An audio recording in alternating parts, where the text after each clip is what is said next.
We have another special day coming, Michael. It's so colorful and happy with lots of love and cards and well wishes. Can you guess what it is? We just had Christmas, not hot enough for Independence Day, and too early for Easter.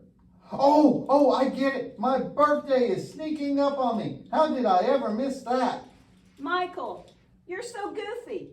Your birthday isn't until April 1st, which seems appropriate, but I'm talking about Valentine's Day. Oh yeah, I call that Mushy Day because everyone gets so slobbery and mushy over other people. The only redeeming part of that day is all the candy that's handed out that most adults won't eat but leave for us kids. I guess that makes us walking human recyclers. But Michael, it isn't about the candy and flowers, but the purpose of Valentine's Day. It all began years and years ago with a priest named Valentine. He loved his flock and really promoted love for one another. And when he signed a letter or card, he would write, "Love your Valentine." So let me guess. He got to thinking how he could turn love into a profit to make money, so he founded a greeting card company, right? And I bet he decided that the cards went over so well, he would start selling flowers and candy along with the cards. What a brilliant idea! No, Michael, as usual, you jumped to all the wrong conclusions. He remained true to his calling in the ministry until he died.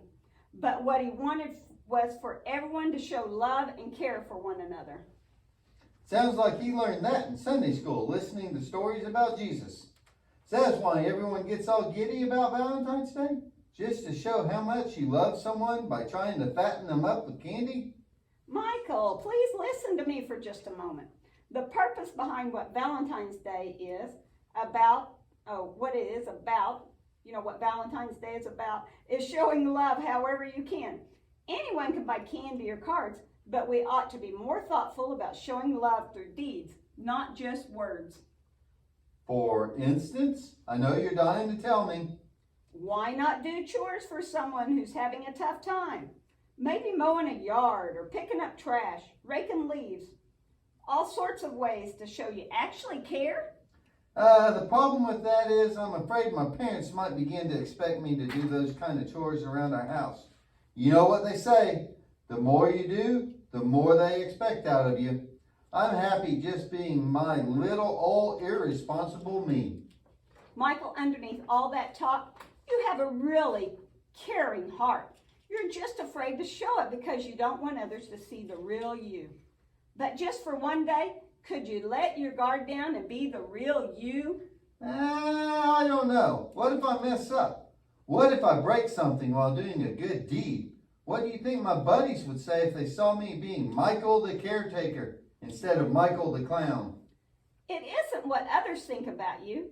It's what God sees in you. And God knows you better than anyone else, even me. And I'm your best friend.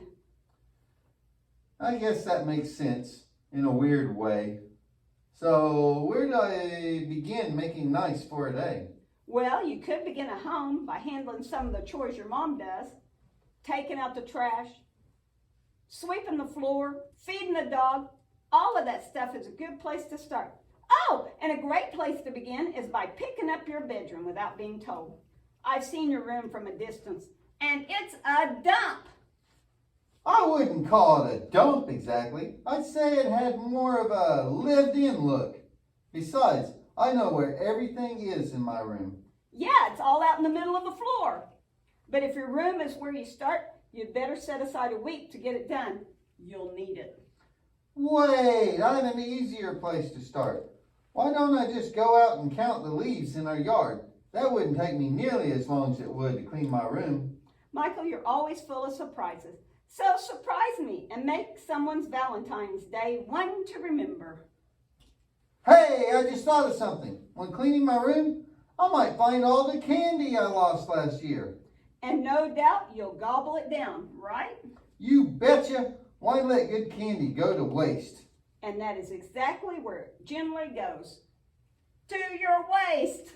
Oh.